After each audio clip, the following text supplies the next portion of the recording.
welcome to the Super Wild Card Weekend edition of the Lines Podcast. We are going to run through each and every game, give you some thoughts on, one, what's in our account, two, if we have any leans, three, if we think any of these are absolutely horrible games or horrible bets to be in on, and four, I want to talk the Super Bowl MVP market a little bit as well to see what you guys are thinking about that as we close out the show today. Of course, Stephen Andress, Adam Candee here with me. If you want to follow them on the Twitter machine, at Stephen Andress1, at Adam Candee, 2 E's, no Y. You want to follow me, at Matt Brown M2, and everything we do at the Lines, absolutely free.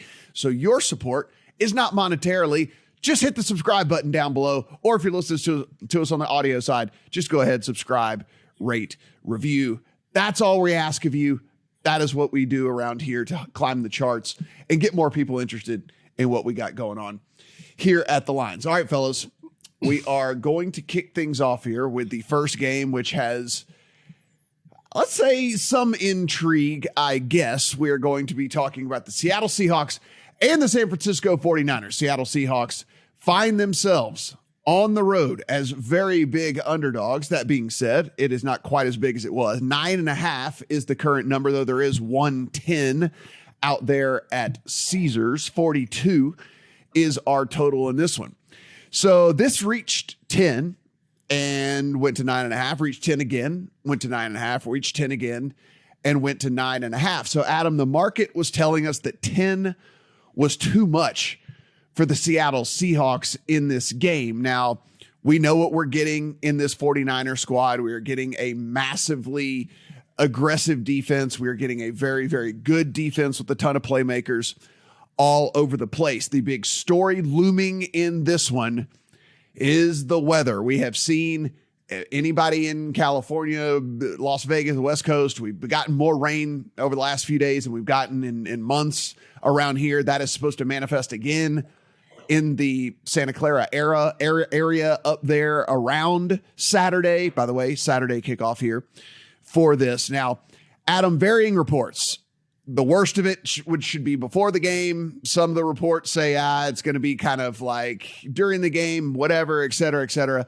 How are you looking at that aspect? And then we can get into the full handicap of the game here. What I find most interesting, Matt, is that this total really hasn't moved given all of those weather concerns. It was fairly low in the first place, and I think we can all understand that that reflects Seattle's offense against San Francisco's defense. I'm surprised that given that we're talking about, at very best, bad field conditions, that we're not looking at this having moved, but I think it's also a bit of a signal. So that is what I was going to get to, is like, hey, look, even if the worst of the weather is before the game and it's not actually during the game, the real question will be, how does this field hold up, right? Because, I mean, if it is monsoon type, rain, which they're predicting just super, super, super heavy rain, even if it is before the game and it's not necessarily during the game, Stephen, that is something we should consider. I don't know the field condition. I mean, it's a new stadium. You would think it has really awesome drainage and all the stuff like that. And, it's one of the newer stadiums out there. So I can only assume it's going to be able to handle weather situations better than some of the other ones, maybe the rest of the country. But again, I'm not familiar at all. Well, it's also been raining cats and dogs there the entire week, right? It's not like it's, a lot of rain and then it drains and it's, good to go. They've been dealing with this the entire week. Adam shared in our Slack channel before the show that George Kittle tweeted that he hasn't had power for 4 days. So there's a lot of logistical stuff going on here with the 49ers. With the possible weather conditions and despite the huge mismatch here, I wouldn't lay this many points with the 49ers. I did bet them in a moneyline parlay right when these markets opened Sunday night. So another shameless plug for everybody to join the lines.com Discord channel, because we got a moneyline parlay with the Niners and the Bengals at minus 125. That's like minus 230 now. So with these playoff markets, you got to get them early sometimes, and great reason to be in the Discord. 5.3 to 4.6 yards per play in the first meeting between these two teams, despite the Niners switching quarterbacks. Week 15 with Brock Purdy, it was 6.2 to 4.5. 25. That final score of 21-13 was very deceptive. The Niners were up 21-3 in the third quarter in that game. So this is a mismatch to me. I'm not going to lay the points with the 49ers, but I did bet the under when this was 43 because of the weather concerns. I also share your guys' surprise that it has only moved a point. Honestly, I bet that with the intention of trying to middle it, thinking this number was going to tank, and it hasn't yet. I still think there's time for it to tank if the weather forecast turns even gloomier. But I would never play the over in a weather condition game like this. And you factor in even in good weather, I'm not sure how the Seahawks score many points in this game. They didn't score an offensive touchdown in one of the two meetings between these two teams. So a lot of signs here point to like a Niners blowout to me of something like 20-3 or, very low scoring game. But weird things happen in rainy, windy games, and we can't be 100% sure that that's not what we're going to get here. So, Adam, everyone's pointing to that freak loss, in week 1 for the 49ers and all that. I mean, I'm not. I don't care. I'm not looking at all of that. I am, though, looking at this and saying that no matter really what the weather is didn't change my handicap really all that much. The 49ers have not asked very much of Brock Purdy as it is anyway. He is not a guy that is going out and is going to sling the ball 40 plus times in the game. They have Elijah Mitchell healthy now as well. So they already had a deep running back room. It only got deeper with a guy that everybody had. I mean, he was on the kind of sleeper list for offensive player of the year and all the things like that. And of course he gets hurt and misses the majority of the season, but now he's back. He looked pretty good last week. Deebo Samuel's back. He's going to get, 3 or 4 carries over the course of a game. I just expected the 49ers to come out and just run the ball down the Seattle Seahawks throat. I did lay the 9.5 with the 49ers, and I don't feel bad about it at all. When we take a look at this Seattle defense, which kind of fooled us there in the middle of the season, where we're like, oh, okay, maybe they've changed a little bit. Maybe they've turned a corner.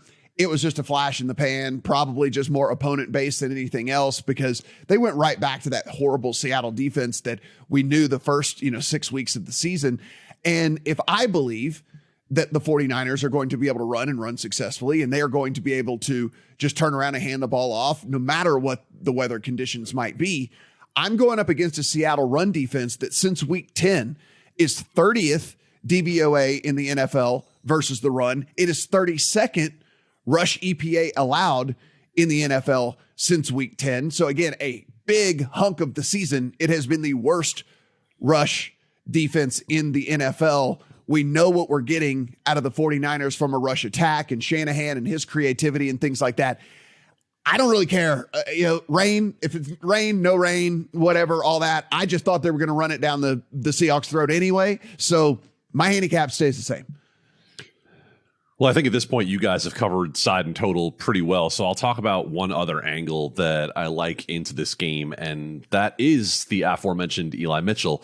Right now sitting 38.5 on his rushing prop. And let's think about the 49ers and how we expect this game script to play out, right?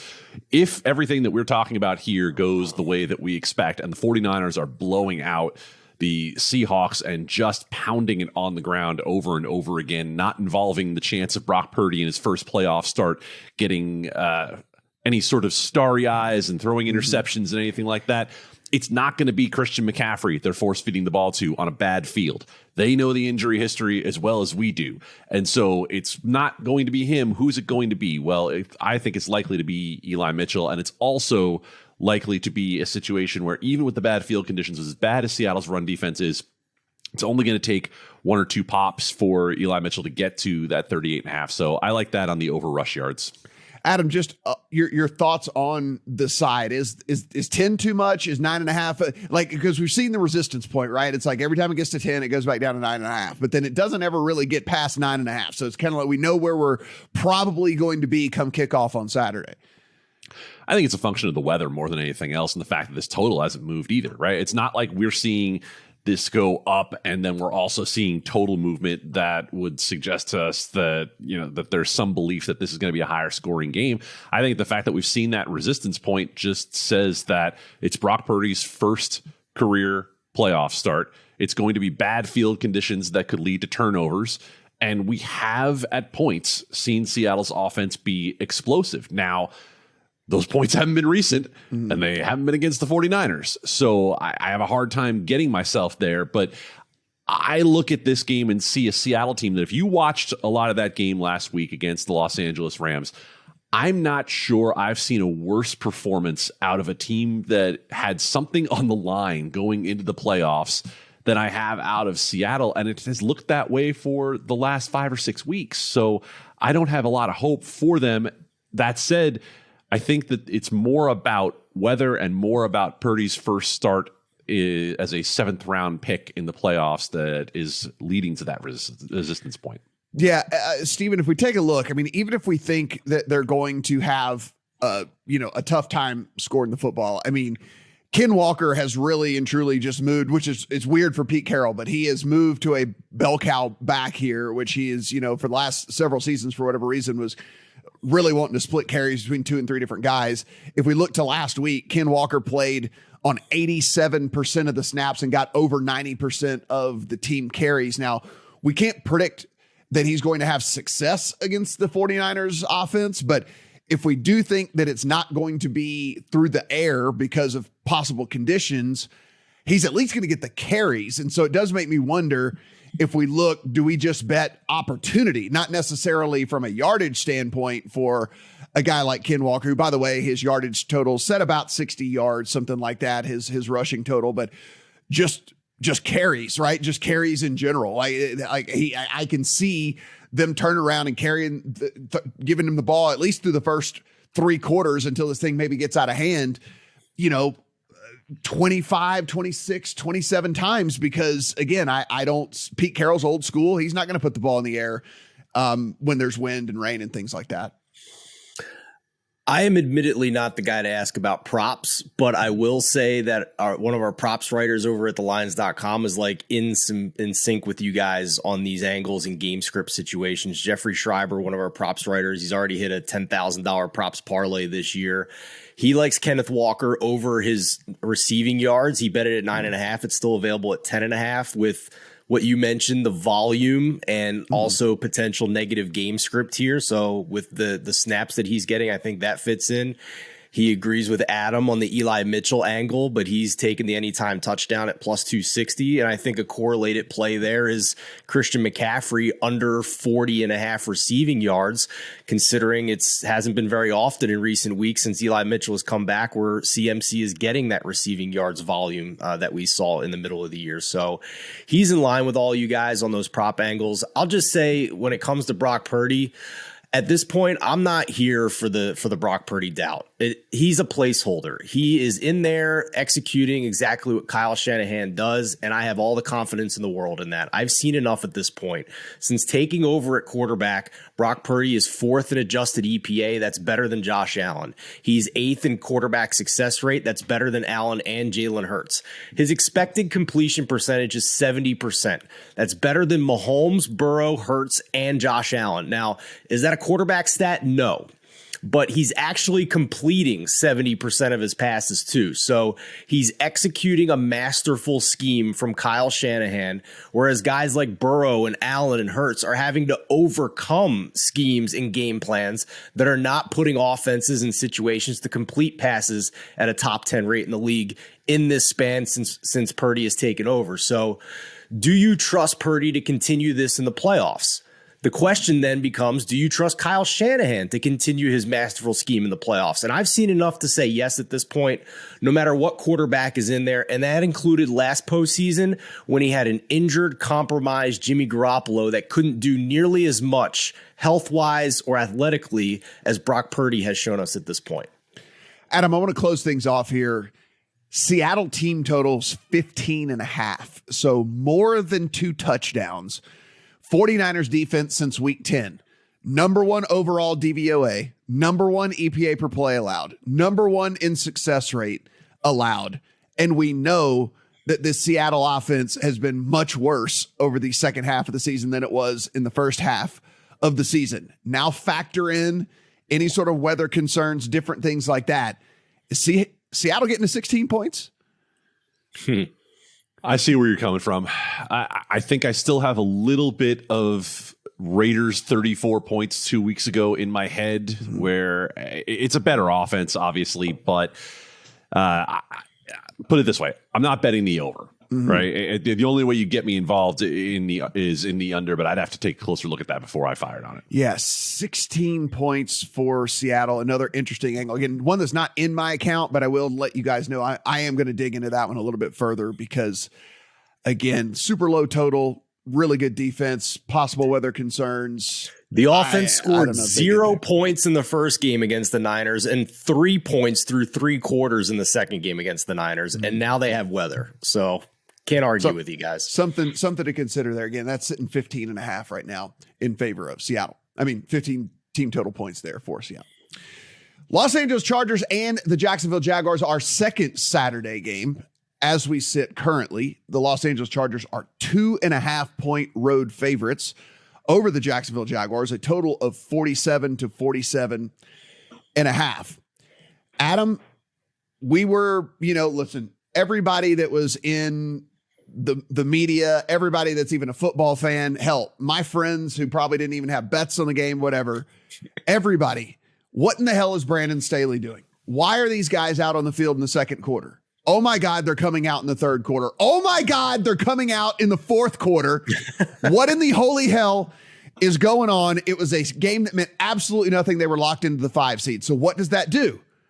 Oh, karma's a bitch. Mike Williams, officially questionable after not practicing all week long for the Chargers, despite the fact that Staley said he was going to be able to practice this week. So obviously the injury was worse than he even let on at the beginning of the week. So now we're getting a guy listed as questionable. They say he could play even without practicing.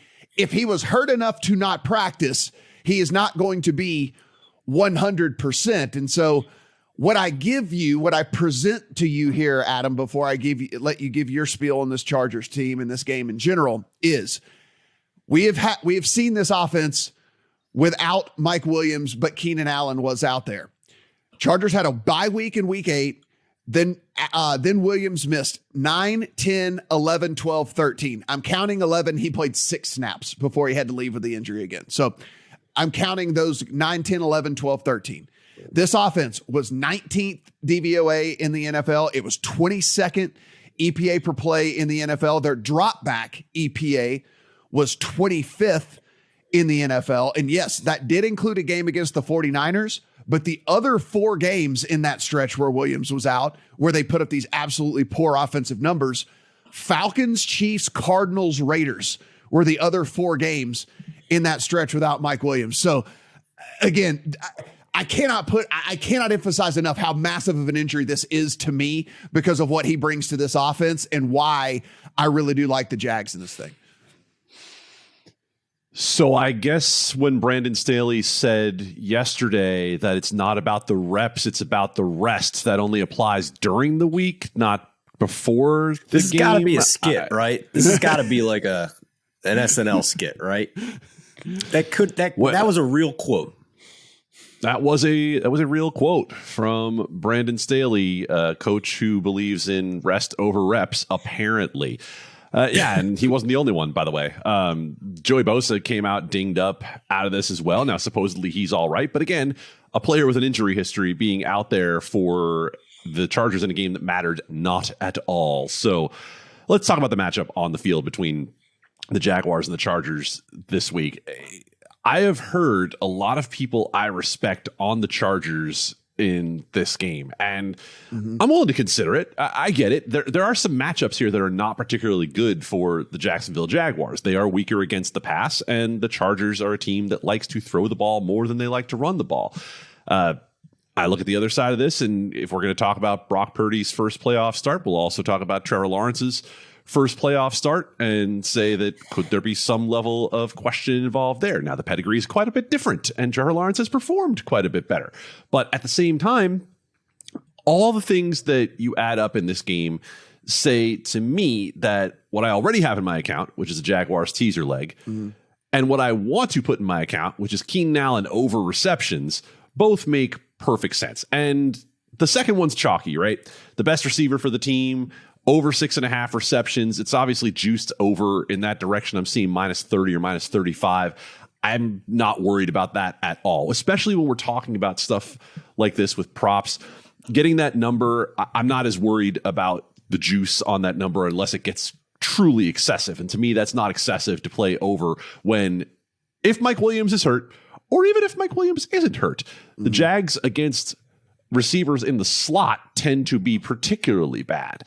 And we know that Keenan Allen's going to see a lot of snaps there. So I have the Jags in the teaser leg, largely because I don't see this being outside of a one-score game. And I think Keenan Allen's going to get the ball with or without Mike Williams. Yeah, I also have a teaser leg for the Jags. I have the money line at plus 120. I also have them in a teaser leg as well.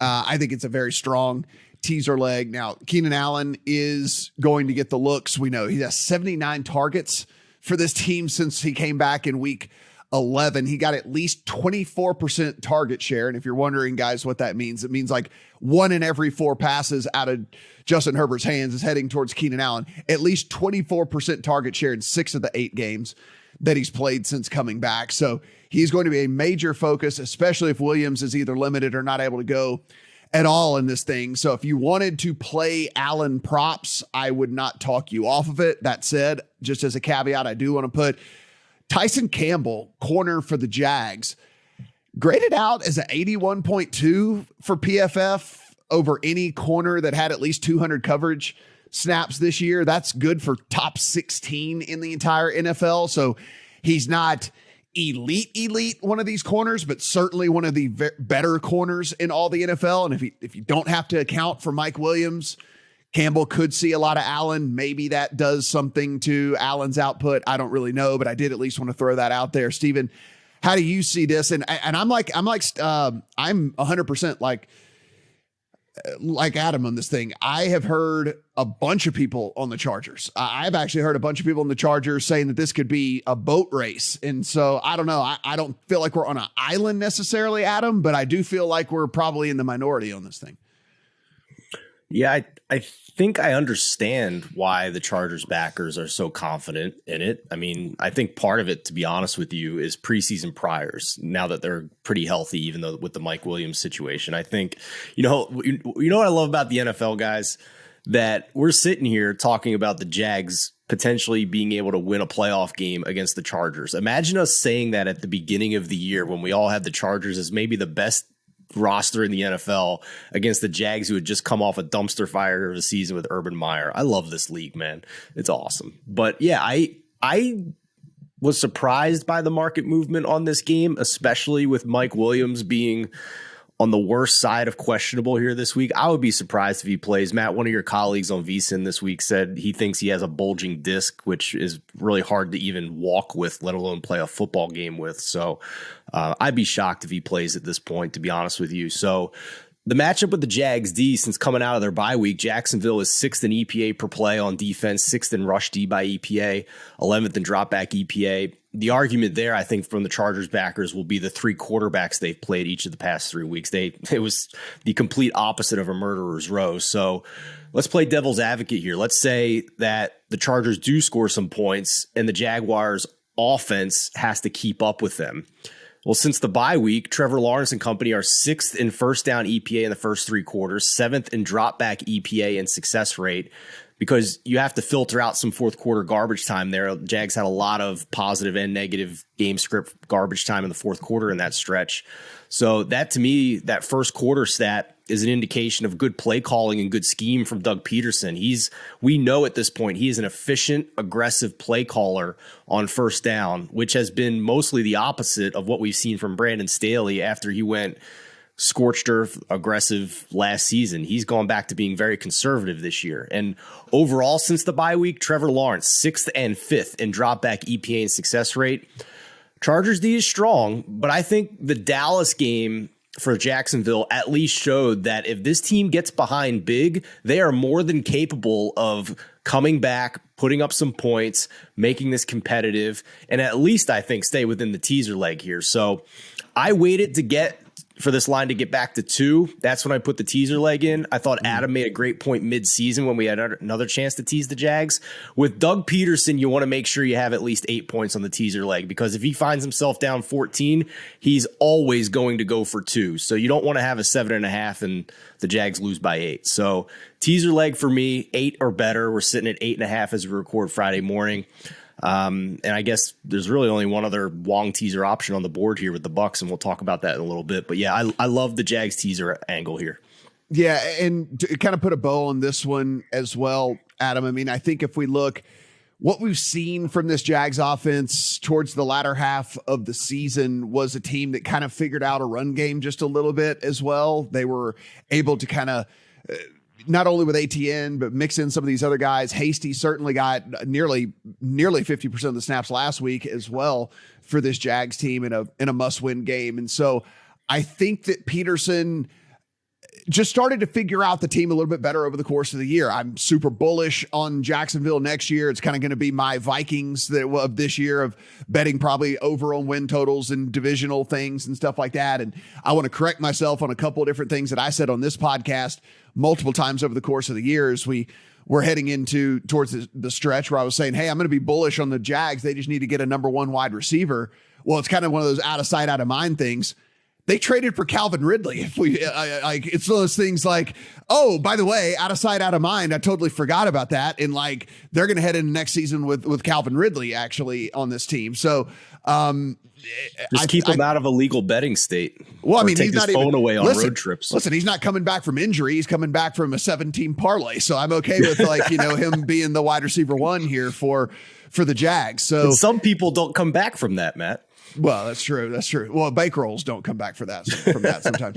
But Adam, again, if we're looking at this, we can't quantify this. We talked about this multiple different times over the course of the season, but on the sidelines, I am 100% more likely to believe that Doug Peterson's going to make the right decision in a crucial moment in the game than I am Brandon Staley. And I think this time of year, I know we like to talk numbers a lot here, and I think we should. And we like to talk stats, and I think we should. But there will be playoff decisions to be made, because it is win or go home. And if it's Brandon Staley versus Doug Peterson, give me Doug Peterson 10 times out of 10. What happened to Brandon Staley? What happened to the Brandon Staley from last year that we were writing articles about, talking about his aggressiveness on 4th down and how nobody understood that he was making all the right decisions, even though the variance was going against him? Did he read all of those and realize that some of those choices might cost him his job because his ownership thought that they should have gone more conservative and took the points? I don't know. I'm speculating, but all I know is that the Brandon Staley that made smart decisions on 4th down and made smart decisions about when to kick and when to go for it, and I guess when to play players and when to not play players, he's not here anymore. So I will co-opt your term, Matt. Fake sharp. Yes, fake sharp for sure. Last point here. If for whatever reason, I doubt they do it. I bet even if he would just be a decoy. But if for whatever reason, the 90 minutes before game time, Mike Williams is officially ruled out in this thing, you might get a 3 on the Jags if you want to just play a straight side here. So something to consider, just again, but that's going to be 90 minutes before game time. He is officially questionable. We're not going to hear anything probably before that, but if they happen to rule him out, you'll probably get a 3, and I would be willing to play a 3 on the Jags in this one for sure. Miami Dolphins and the Buffalo Bills, our first game on Sunday, and it's a game. It's going to be played. So we'll go from there. Super wild card weekend. 13.5 in favor of the Bills at home. 43.5 is our total. Steven, we kind of know what we're getting here. It is Skylar Thompson at quarterback for Miami in a playoff game against the Bills on the road. I mean, look, 7th round rookie. He's been fine when he's been in there. I mean, he hasn't completely, wet his pants every time he's been in there, but he's 60 of 105, which is 57%. He's thrown 1 touchdown and 3 picks. It's just, the spread's right. I mean, 13, it's right. Raheem Mostert broke his thumb, so now they don't have the little two-headed monster anymore. It's just Jeff Wilson in the running back room there for the Dolphins. I am not going to run and lay the 13.5 with the Bills. That being said, because there is incentive for the Bills now that they didn't get the 1 seed and they do have to, get through the playoffs. There is incentive for Josh Allen, Steph Diggs, all of them to be on the sideline at some point in the fourth quarter. So that's why that's why I'm not playing it, but it would be lay it or pass for me for sure. Tackle Teron Armstead, back-to-back DNPs again. Bradley Chubb, limited practice after a DNP. A bunch of guys on the injury report for Miami. It's not just their quarterback situation as well. That's how we have the biggest spread in NFL wildcard game history here. So for me to get involved, Matt, we've talked about it, some of these big spread games this year, going to have to get creative, right? So you shop around some of these same game parlay machines, you're going to find odds that are very different than other sportsbook same game parlay machines. And I found one that I think I like. On the 3-way money line markets for the first quarter and the first half, there's one out there that'll let you parlay the Bills first quarter 3-way money line with the Bills first half 3-way money line and get minus 124 on that in a game with a spread of 13.5. That number's minus 150 at most of the other books. So it's a popular one. Go find it. Minus 124 to parlay those two. That's my angle in this one. I think the Bills come out quick, come out firing, and this is just not much of a game right from the early going. Adam, again, I know I hate that we have a game like this on the slate, right? I mean, where we're getting, a third string quarterback, but not the whole Purdy situation where he's got Shanahan and all these playmakers and all this stuff. It's just kind of like, McDaniel's been fine, but Skylar Thompson's just is what he is. I guess my question to you is 13.5 too much given the fact that there is at least some incentive for the Bills to hit the sideline here, right? I mean, they have one intention at this point, and that is to win the Super Bowl. And so I feel as if we have a coaching staff that's sharp enough to not have Josh Allen and Steph Diggs and all these guys out there taking unnecessary snaps. So, I mean, I don't know. I guess typically if the handicap is the starters need to not play and you need to get a backdoor cover, maybe that's not the best bet to be making then. The second part of that matters, though, and we talk about this all the time about not playing starters anymore. When it's first stringers on the other side, that's fine. Then you can worry about the backdoor cover. It's Skylar Thompson. Right. And a banged up Tyreek Hill. Like, these are not the droids you're looking for. Like, this is not the situation. Like, this is not the situation where I worry about a backdoor cover, but I will say I'm much more inclined to look at the Miami team total, which is 14.5 in some spots, and just ask, short of a special teams or defensive score, how are we getting there? How is Skylar Thompson going to move the football in a playoff game? And Miami was absolutely fortunate to come out of that game with 9 points last week against the New York Jets. I don't see how that happens. I don't want to get involved with anything on the Buffalo side because of what you just said, because of the fact that the starters might not be in there anymore. I understand that. But I think the way that for me that plays out is that even the Buffalo twos against Skylar Thompson are probably going to be enough to hold this thing under the Miami team total. Guys, one other angle here, and this one actually might make my account. It hasn't quite yet, but I don't think I'm going to miss any sort of number here. Josh Allen rush yards is at 50.5, right? In a game, you're 2 touchdown favorites. And I know Josh Allen is going to play Josh Allen football, and we're going to get some scrambles and things like that. But like, are they calling a bunch of design quarterback runs like in a game like this? It just seems unnecessary. It doesn't seem smart. I mean, are we really getting 10 Josh Allen carries in this game, 12 Josh Allen carries in this game? Because that's what you need to feel comfortable betting an over on a 50.5 rushing total for a quarterback. And if we factor in that maybe there are at least 2 series he doesn't play in the fourth quarter, and if we factor in if they're up big in the third, maybe they're not passing, right? It's just a traditional turnaround handoff to Cook and Singletary, all the stuff like that. I don't know. 50.5 seems high for me for Josh Allen. Does that make sense as I kind of talk that through?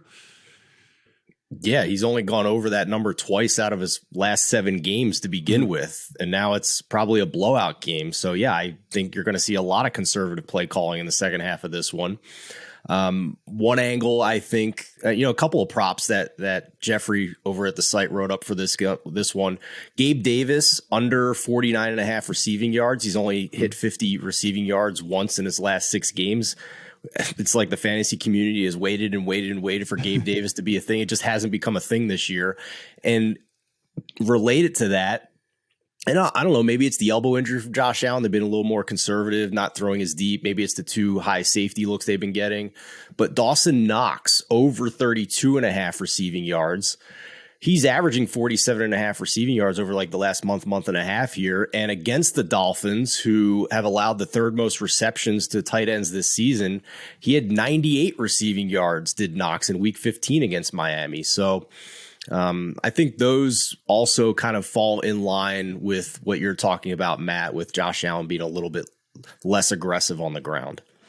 Adam, if I give you $100 American just out of the kindness of my heart, and I had said you have to play one of the 4 traditional bets here. You're either playing the Bills and the Dolphins at 13.5 or the over or the under of 43.5. Which do you feel of those 4 you would put that free $100 on?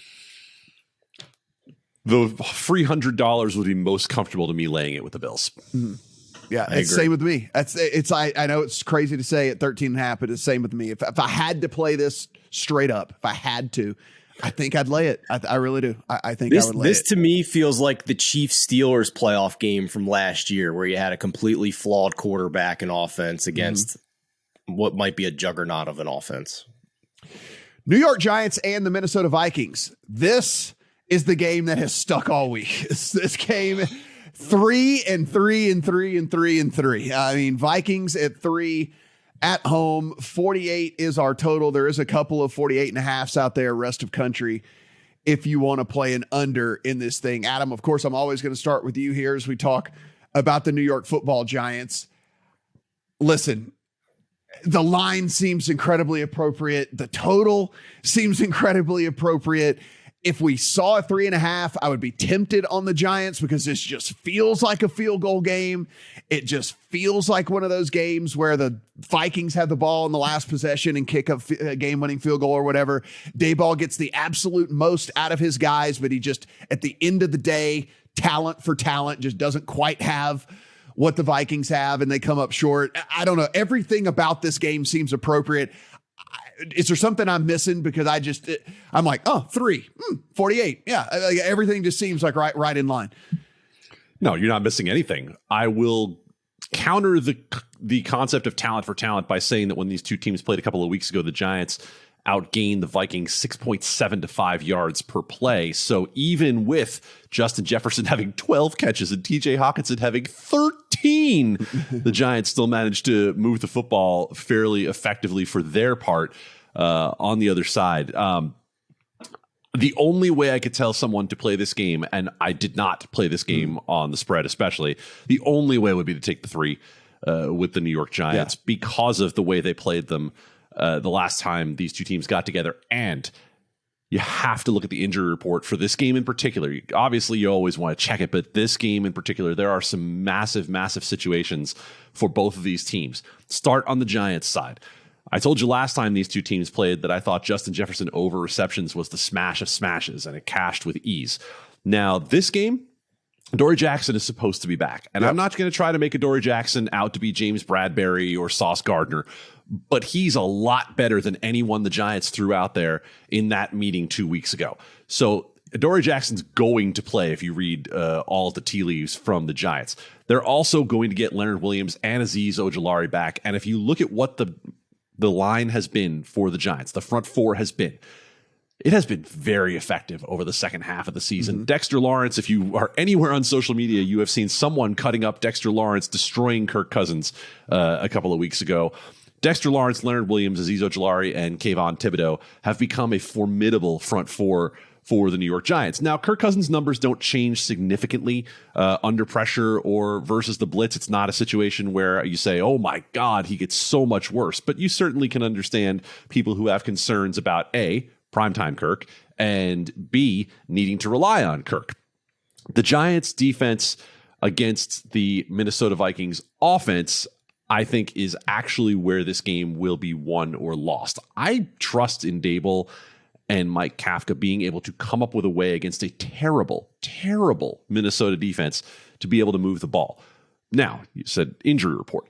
Garrett Bradbury is trending toward playing for the Minnesota Vikings, and that makes a massive difference for them in the middle of that offensive line. As is Harrison Smith. Also, that will make a big difference if Harrison Smith is able to go in the back end for the Vikings. So, but I think it comes down to Minnesota's ability to keep Kirk Cousins clean and to be able to avoid the pressure from the Giants.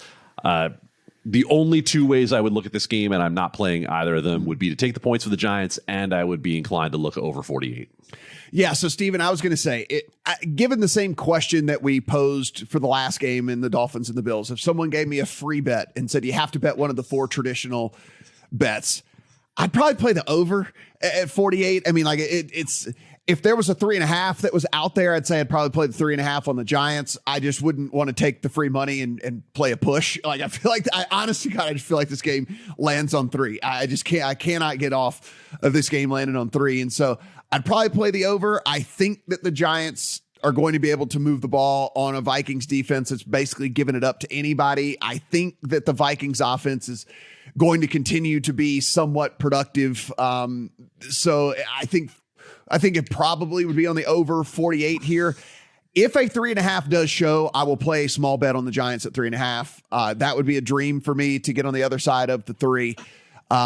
So that's about it for me. That being said, it seems like it's trending the other direction at a couple of these books, rest of country. It is a cheap 3 just as we were recording this, guys. So a cheap 3 at DraftKings, a cheap 3 at Caesars. So a lot of people taking the full field goal there with the Giants, just again, as we record this on Friday morning. I think you guys have covered it very well. I agree. If gun to my head, I had to bet side or total here, it would be the over. My biggest concern in this game is the Vikings offensive line. I know that their center looks like he's going to play, but he's got a back injury. How effective is he going to be? Is he going to be able to finish the game? I think those are legitimate questions. They've also lost their right tackle, which is a big deal with this front and this now healthy Giants front. So I think on both sides, that is where things could go haywire for one of these teams. And I understand the thought process that this spread was 4.5 just a couple of weeks ago. So, maybe 3 is value on the Vikings, but that has to also mean that 4.5 was the right number a couple of weeks ago, which I patently rejected at the time and accordingly bet the Giants to cover.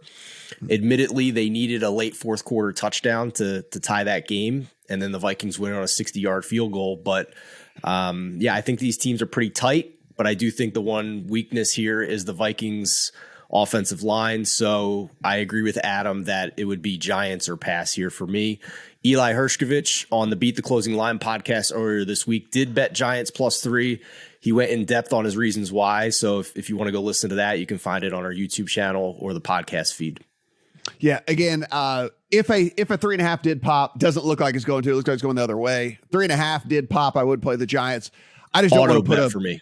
I just don't want to put a push in my account. I just I just feel like 3 is exactly where this is going to land. So 3.5 would be a bet, but we'll monitor that. Of course, we have until afternoon on Sunday.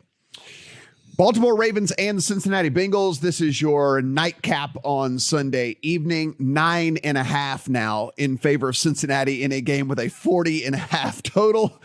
Yeah. That's the other one of these. Lamar Jackson's out for this game, maybe for the rest of the season if they were able to even pull some sort of massive upset. He took to the social medias on Thursday and basically laid out that he just doesn't feel that the knee is good.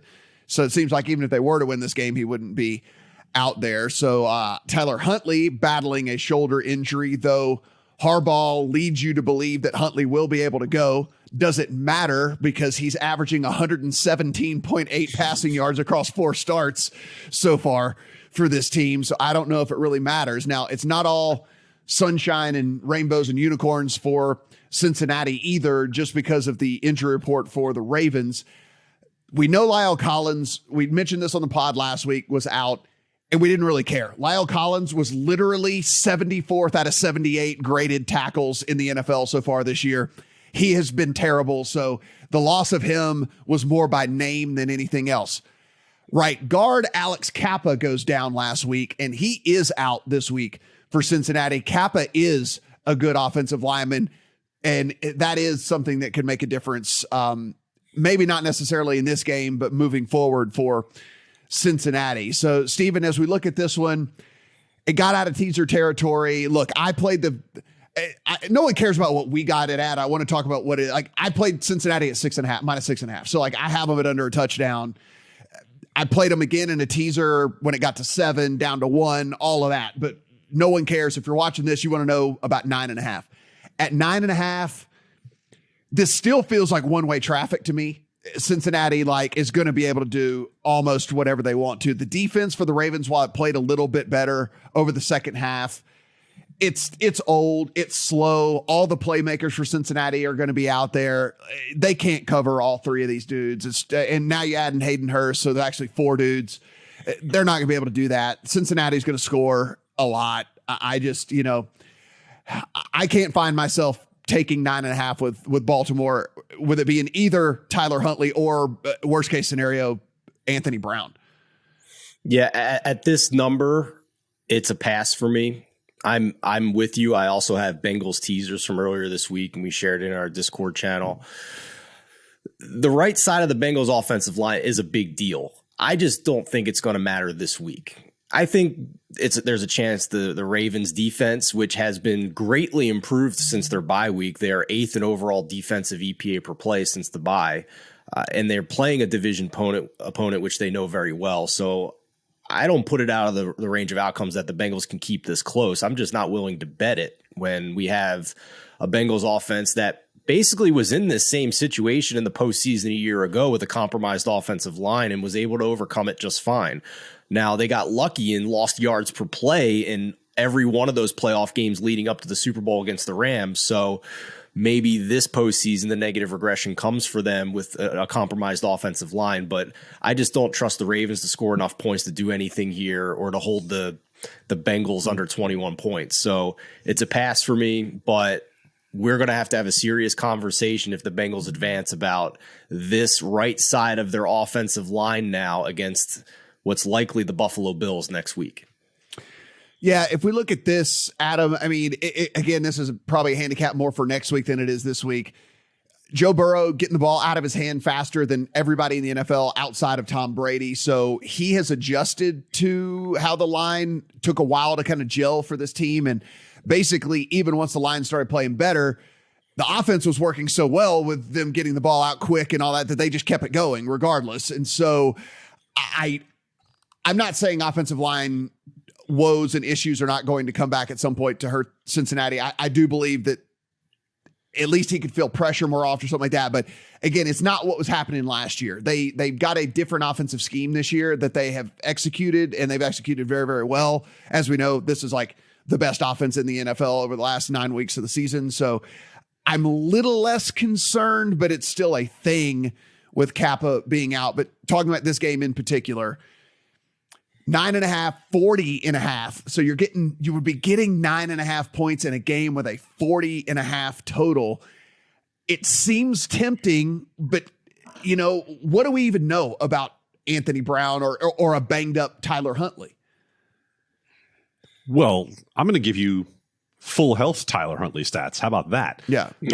Tyler Huntley this year by Pro Football Focus metrics, and I had to eliminate the usual sort because he hasn't even taken 20% of dropbacks, but he's 52nd among all quarterbacks this year. If you are thinking about Tyler Huntley and thinking, well, he at least still gives the Ravens a chance, you are not thinking about Tyler Huntley this year. You are thinking about Tyler Huntley last year. This year, it hasn't been quite the same for the backup quarterback situation in Baltimore.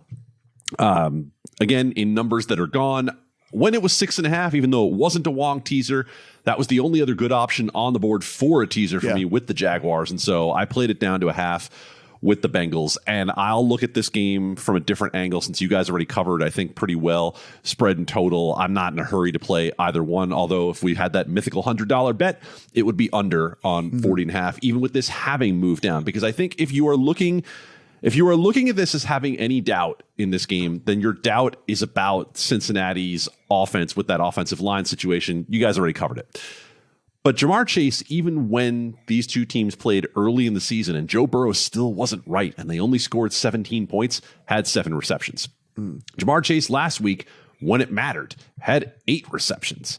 The number right now is 6.5, and it's actually juiced to the other side. You're getting even money on Jamar Chase over 6.5 receptions. And I think if there's one thing you can count on in this game, it's going to be Joe Burrow looking his direction in a game that matters. So overs, I'm giving out more than I normally would in terms of props, but there are a few this week that I think are attractive as alternative ways to some spreads that I don't love.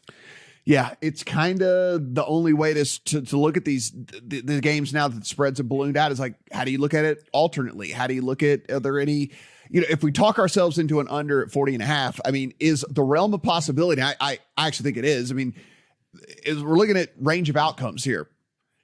27-6, I mean, 27-10 in this game, Cincinnati over Baltimore, like that, all of that seems very, very much in the range of outcomes for a Ravens offense that has not been able to move the ball at all without Lamar Jackson. And this Bengals defense that has actually stepped up pretty well here. I mean, we talk a ton, guys, about the offense, and as we should, but the Bengals defense since week 10, so the bulk of the second half of the season, number 3 in EPA per play allowed, number 4 in success rate allowed, and number 4 in rush EPA per rush EPA allowed. And the reason I brought that up is because obviously we don't think the Ravens are going to light it up through the air. That has not been the case with Huntley, and it's certainly not going to be the case with Brown. So if they have success at all, it would be on the ground. And the Bengals defense is the 4th best defense in the NFL right now against the run as we enter this week. And so the path to success for the Ravens, I always like to try and say like, okay, but if this team has success, how does it come? I can't logically draw a line to them having success through the air with Huntley or Brown at quarterback and a lack of receivers as it is anyway. And then against this version of the Bengals defense, I can't really draw a line to them having a bunch of success on the ground either. So I just team total under on Ravens, an under in the whole game. Like the only thing that screws you, I think, from an under is Cincinnati puts up 40 points in the game. I mean, like it does it on their own, kind of like we saw in the national championship game. I don't think that's week. happening. I don't think the Bengals are putting up a ton of points, Matt. I definitely don't think that. Yeah, I mean, it's like that's kind of, I think, the only way that you wouldn't think an under gets home, in my opinion, right? Is like would just be that Cincinnati puts up so many points that Baltimore's meager 10 is enough to get the thing over. Mo bet earlier this week the parlay on Bengals to cover and the under because he loves the under and he thinks it's highly correlated with the Bengals, or I'm sorry, with the Ravens covering 9.5, 10 points. So I totally agree with that. I think that makes a lot of sense. And one thing I will disagree with you, Matt, on is Bengals second half of the season. I think that ignores a little bit what they've looked like the past 3 weeks. They're only 15th in EPA offensively. They're not inside the top 10 in any of the rush or pass EPA or success rate metrics. And you mentioned the run game. It's non-existent lately. It's 26th I was and talking 30th. Defense. Those were defense. I'm sorry. I misheard you. But yeah, the Bengals offense. Would you agree the Bengals offense is concerning? That this does not look like the Bengals team that we thought was really dangerous coming into the playoffs last season? I mean, on paper, they still have all the same weapons, right? But they haven't looked the same. I'm not going to we can't predict whatever. They were marching up and down the field on the Bills, like when the game got canceled. I mean, so I don't know, Adam, what are you? Yeah. Well, let's play the other side of that here. This might be this week might be the best defense they see in the playoffs if they go all the way through. That's true. Because the Bills have not been right ever since Von Miller left. That entire defense was predicated on them being able to get pass rush with 4. They're banged up in the secondary beyond Damar Hamlin, and Jordan Poyer's injured this week as well. And the Chiefs' numbers have looked better the last few weeks, but that is not a defense that we've had a lot of respect for all season long. So if you see them perform relatively well this week, I'm not going to have a lot of worry about them going forward against who they'll see. Yeah, I mean, the Patriots, widely regarded by us and everybody as a top 10 defense in the NFL. So, I mean, they beat them if there was any sort of struggle.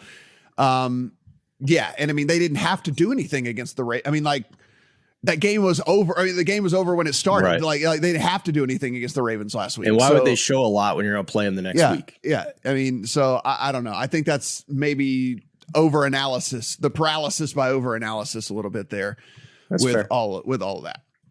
Dallas Cowboys and the Tampa Bay Buccaneers going at it on Monday night. Guys, we got a good one on Monday night. I'm going to be looking forward to Monday night for sure. Dallas Cowboys find themselves as 2.5-point road favorites over the Tampa Bay Buccaneers. 45.5 is the total in this one. This was an automatic teaser leg for me. Like, automatic. The Cowboys aren't beating anybody at margin. Like, I'm sorry. They're just not beating anybody at margin. It's not going to happen. The fact that Kellen Moore is getting head coaching interviews and things like that is shocking to me. I don't know what you would love about this Cowboys offense really at all. For me, outside of Tony Pollard, who we know is a little bit nicked up at the very least in this one. I'm not buying. This is a play. I want to say, people are going to say, dude, the Bucs have one good game and no, this is a play against Cowboys, not a play on the Bucs. I want to make that very, very clear here that I'm not saying, oh, Tampa is, fixed all of a sudden because they had a couple of good games. That's not what I'm saying. What I am saying is I don't believe in the Cowboys, have not believed in the Cowboys for a long time. And I think this is where if they have to win by 9 points, they nearly have to win by double digits for me not to win my leg of this teaser. Prove me wrong, Dallas Cowboys. Prove me wrong. Adam, I'm going to go to you here because I know you have the same one in your account. What was your reasoning for getting there? Was it different than mine?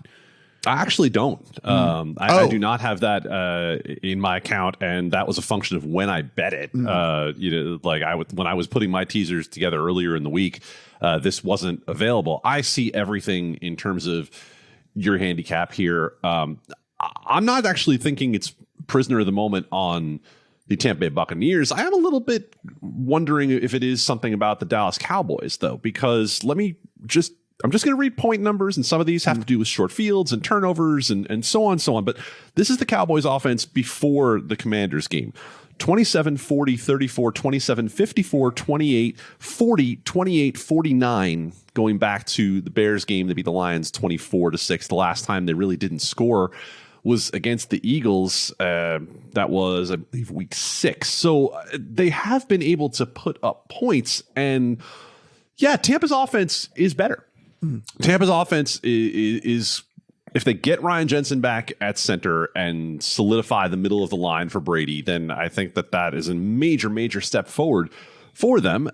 So on the other side of this, can Dallas score? Yeah, I actually I'm not that worried about Dallas scoring after last week. So what's actually interesting to me is the total of 45.5, because the Cowboys have played a number of these games where both teams score a lot of points. And if you believe that the Tampa offense is in some way fixed, then yeah, teaser leg for sure. If you like Tampa, it's not my favorite teaser leg of the week, but I would be inclined toward over if you think this Bucs offense is in better shape than it was for a lot of the season. All right, Steven. So you are the one that has the teaser leg in your account here. I also agree with what Adam said. I think that Cowboys have kind of played themselves into being a dead over team. It's like the defense that we thought was going to be kind of where they hung their hat this year. First few weeks, Micah Parsons was just doing like superhuman things. And we're like, oh, yeah, look, Dallas defense, there it is. And then that defense just kind of went away, withered away. It hasn't been there for the bulk of the season. So we have not looked at this defense as a good defense in quite a while. So, if you do believe that Brady and them figured something out, then they should be able to put some points on the board. I also do not have the teaser leg yet. I mentioned it earlier in the pod that it's a prime candidate, typical Wong teaser, but this is a weird game to me. I think this is, I think if you are looking more at the last month going into the playoffs, then you're obviously going to be attracted towards the Bucs and betting on them. I think if you're looking at more of the bigger body of work here, or even these teams after the bye weeks, you have to think Dallas here. I mean, Matt, let me ask you this question. Mm-hmm. Last 2 weeks for Dallas, I know they played their starters, but let's be honest, that was a meaningless game for Dallas. They had a very, very small chance of that game meaning anything for them. The week before was a fake game on Thursday night on a short week against the Titans, who pulled all their starters. Whatever. Like, they coasted in that game and didn't want to get anybody hurt. So I don't think I really care what the Cowboys look like the past 2 weeks. And if we don't look at the past 2 weeks, what is the spread of this game? I mean, we were talking about the spread of this game for weeks now, and at no point did we ever think it was going to be 2.5, right? I mean, a field goal. I mean, they're on the road. They're, I mean, I don't know. But like, we were talking at least 3.5 on this game for weeks leading up to this, weren't we? I think they get hammered on 3.5. I get the books get destroyed on 3.5 in this game with Tampa money because of two things. Matt just mentioned it's still a road game for Dallas in the playoffs against Brady, and I think when we talk about the market in particular, the market never came completely off its Tampa priors this year, right? Mm-hmm. And they were proven right just enough. Just a few times Tampa was able to do enough to keep them interested and come through in the spots where they really had to. So I would have been shocked if this thing got past 3, quite honestly. Yeah, I guess are we not buying into this narrative? Are we not buying into the narrative that Dallas only plays good at home? Or are we not buying into that? Or I thought that was the most laughable narrative I've heard all week, that Dallas doesn't play well on grass. Like, give me a break. Like, that's not a thing. Whatever. I mean, I know that weather and all that's fine, but like, the Dallas issues on defense are legitimate. I will concede that. Like, since the bye week, the Dallas defense is 25th in drop back success rate. So what we thought was a scary defense for the first half of the season has basically evaporated. Now, I don't buy that the offense has a ton of issues here. I do think that they're going to find success, because if I'm correct and they just didn't really care all that much about the past 2 weeks, they didn't have a ton to play for. If we take out the last 2 weeks since the bye week, the Dallas offense is 4th in overall EPA, 5th in success rate. Dak is 6th and 4th in drop back EPA and success rate.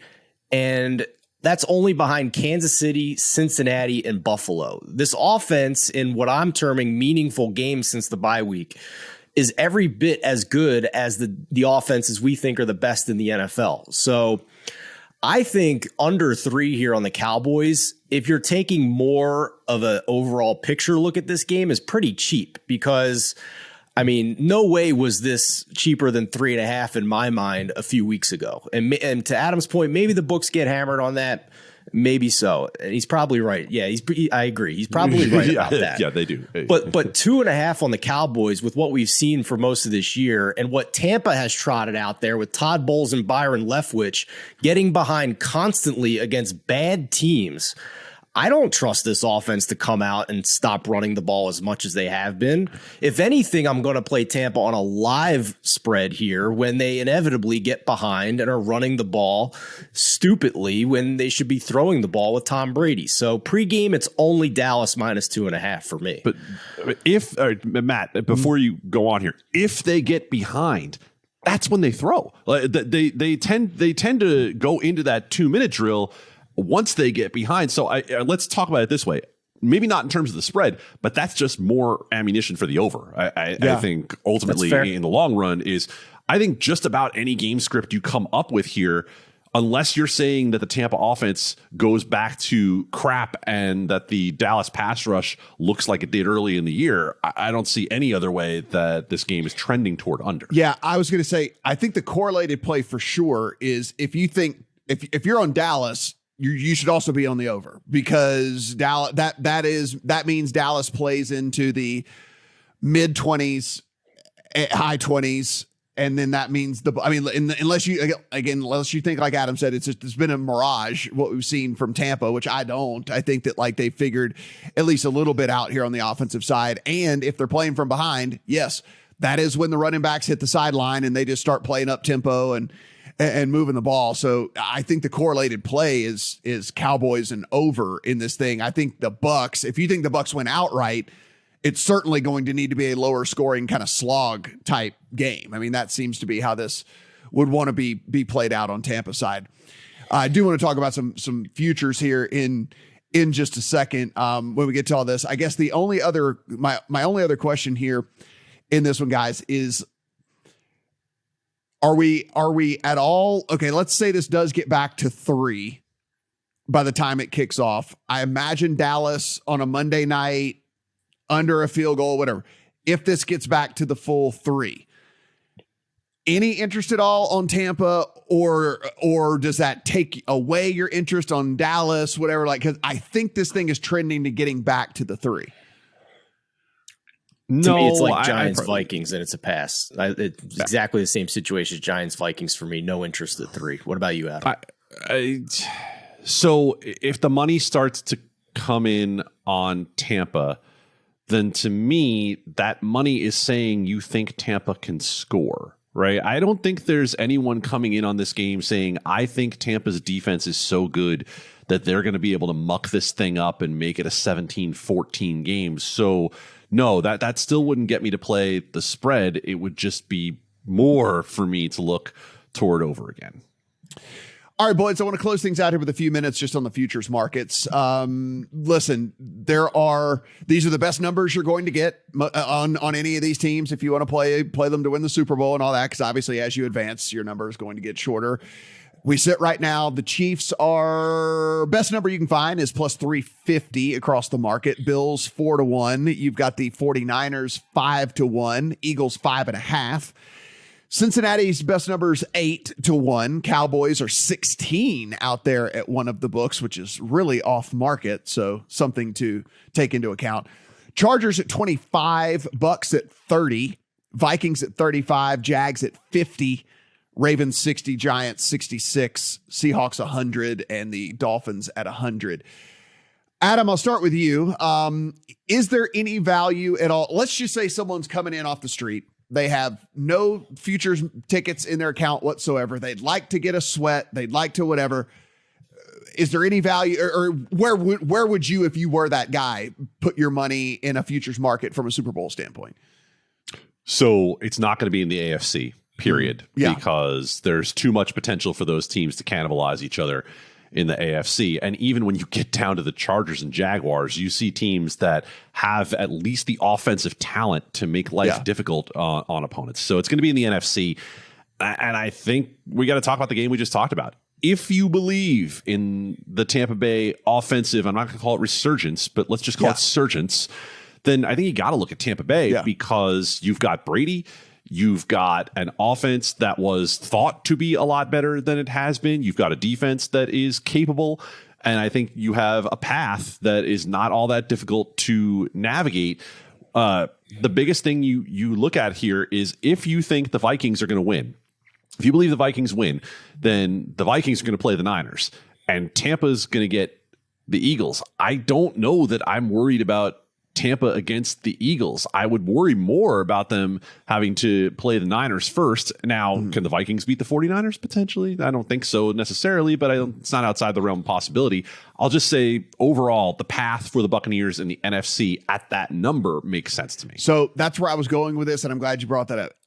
if you think that the Bucs win outright this week, I would say put 80% of your stake on that this week, and then put like a 20% future bet in on them to win the Super Bowl, because the NFC is wide open in my opinion. And so if you think that they can win outright this week, then you might want to go ahead and sprinkle a little bit. Again, there's a 30-1 out there for them to win the Super Bowl. We're down to 14 friggin' teams, and they're 30-1 in a conference that is fairly wide open. Steven, what about you on a future standpoint from a Super Bowl winning standpoint? I don't know if a book will let you do it, but if you guys think the Bucs have a path, then I think you should parlay it, or if you can't parlay it, put a side bet on Giants money line, because the Bucs are not beating the 49ers, in my opinion, if they get there. Yes, they could be competitive against the Eagles, but to play the Eagles, they need the Giants to win. No, I take that. I'm sorry. I got this backwards, I think. The Giants win, they're going to play the Eagles. So if you like the Bucs, I think you need to bet on the Vikings to win. So that, Matt, help me out here. Am I messing this up? I don't know that I can help you out of this. You've just talked yourself into a pit that I don't even know circles here. I don't even know if there's a way to get out of where you just went right there. I'm just like, I want to throw a pickaxe down into the thing and just say, like, here, just do what you can do, man. Like, whenever you get done with all this. I mean, listen, the opponent, they're not beating the Niners. I'll say that they're not. They just got their butts kicked by the Niners. But that doesn't. I mean, that's again. I mean, that's all fine. I know you don't believe this, but rookie quarterbacks have sometimes played bad games. I mean, there might be a Brock Purdy blow up game somewhere along the way, right? I mean, like, he can't. I don't think this guy's just going to play perfectly for his whole tenure here as a rookie starter. I mean, like, we're not so much worried about opponents. We're just looking at one of these teams. Can they win three? Can they get hot and win a few games in a row? Is basically where we're coming at. I agree with Adam's standpoint on the AFC side of things. Like, I don't want to have a Chargers future or a Jags future or anything like that, because you will have to at some point make it through Chiefs, Bills, Bengals, right? And like, I don't look at it the same way on the NFC side, because I do still see a 49ers team, as talented as they are, that is quarterbacked by the last pick in the draft, right? I mean, like, that is still a very real thing. I see an Eagles squad that Jalen Hurts, despite the fact they got the bye, Jalen Hurts came out of that game, all beat reporters were saying he was holding his shoulder, felt terrible, the shoulder was still bothering him, all the things like that. Like, I think that if you look at the NFC, it is just it seems like it's more ripe for the picking than it would be on the AFC side of things. I agree with that, and I fixed my brain now. The correlated path for the Bucs to play the Eagles would be Bucs win, Vikings win. So straighten that all out. That's the correlated path in my mind. I don't think they would beat the 49ers. To me, guys, I agree with what you said about the AFC side. I think good luck trying to figure out who comes out of that. I think they're all pretty close. And if I was forced to pick one, it would probably still be the Bengals. But on the NFC side, it's not a great value at this point, but I do think the 49ers are a wagon, man. I do not share the same Brock Purdy concerns that you guys share. I think it's because this is not the same situation that any other rookie quarterback would be in, because he has the best possible offensive situation to be in, paired with the best possible defensive situation to be in. So they're asking very little of him. I think they don't have to play any of the top three teams in the NFL in order to get to the Super Bowl. The Bengals, the Chiefs, and the Bills would be the difficult path, and they don't have to face any of them. I agree there. Those are the top three teams in my power ratings. I agree with that as well. One other angle I want to bring out. If you do like the 49ers so much, they are 5-1 to win the Super Bowl. However, we know they want to give Super Bowl MVPs to quarterbacks, but Brock Purdy is not asked to do very much in this offense at all. And there is a very likely path in which you could find the MVP go to somebody else. So what I'm at least throwing out there into the universe is, if you are looking at the 49ers and you really like the 49ers to win the Super Bowl, Read my mind. George Kittle is like 100-1 to win Super Bowl MVP. Brandon Ayuk is like 125-1 to win Super Bowl MVP. George Kittle, since Purdy took over, is averaging 1.2 touchdowns per game since Brock Purdy took over. Like, he loves friggin' George Kittle and whatever. So, like, unlike these other teams, right, where, let's just be for real, if the Chiefs, the Bills, probably even the Eagles, even with the hurt shoulder, the Bengals, whatever, it's going to Hurts or Burrow or Mahomes or Allen, right? Like, that is happening. But Purdy could easily throw for like 160. And like 105 of those yards go to one single guy or something or whatever. So, or Christian McCaffrey has 65 receiving yards and 85 rushing yards and 2 touchdowns. So again, I think if you like the 49ers, you would also maybe be looking at one of these alternate MVP bets to go along with that as well. Adam, I know you were shaking your head at me like I was saying something stupid. No. I think you're on the right path. I think you got the wrong guy. What's the narrative around this 49ers team? It's not about Purdy. It's not about Samuel. It's not about Kittle. It's about the defense. Nick Bosa might win Defensive Player of the Year. He's 75-1 to win Super Bowl MVP. You're 2 or 3 sacks away from that happening. You were a strip sack away from that happening. If the 49ers, let's just play this out. They get to the Super Bowl. They win the game 16-14 over Kansas City because their defense was unbelievable. They held Patrick Mahomes down, and Nick Bosa got to the quarterback 3 times, and nobody else on the offense did anything of note. Well, I think what you're going to do is you're going to look to the defense and give it to the best guy on the defense. So, yeah, I'm with you in the general idea of if you like the Niners, play one of these longer shot guys. I just think it's someone on the defensive side. Yeah, it just to me, I think there's a very likely scenario in which a 49ers team could get to a Super Bowl against any of these teams that we love so much in the AFC, and that defense is so powerful that we get a slog. And if that's the case, then Purdy's likely not to light it up. And, you know, I think that there's a decent, I think there's at least a direct line to an outsider for a 49ers winning as opposed to most of these other teams. Whereas you can kind of say like, hey, if the Chiefs are winning the Super Bowl, Mahomes is like going to throw for 300, you know, whatever. I mean, it's just like, you kind of can get there with all these other teams, but I think there's a really direct line to it being an alternate 49ers. Steven, I know you're the 49ers guy. Does that make sense to you, what I'm saying? Yeah, it does. I'm kind of looking at this kind of like the way we build outright cards for golf tournaments, Matt. Yeah. And you can kind of take whatever you were going to bet on the 49ers to win the Super Bowl and kind of spread it out between the best odds for Super Bowl MVP.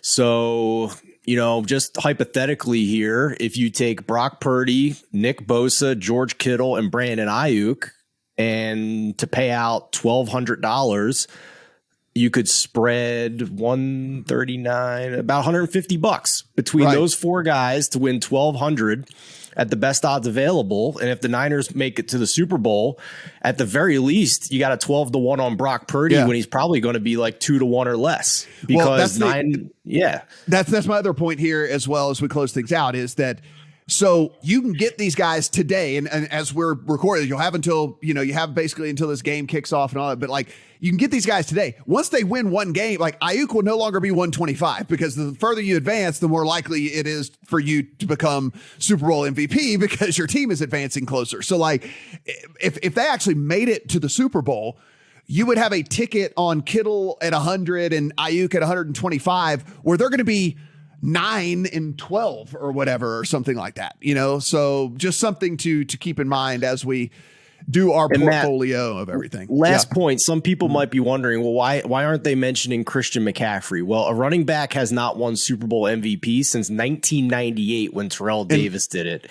And with Eli Mitchell back is with him back in the fold, I don't love that. Guys, everything we do absolutely free here, so please subscribe, rate, review. Really do appreciate that on the audio side. Down below, YouTube, hit the subscribe button. Give us a thumbs up. Let us know in the comment section how you are going to play Super Wild Card Weekend.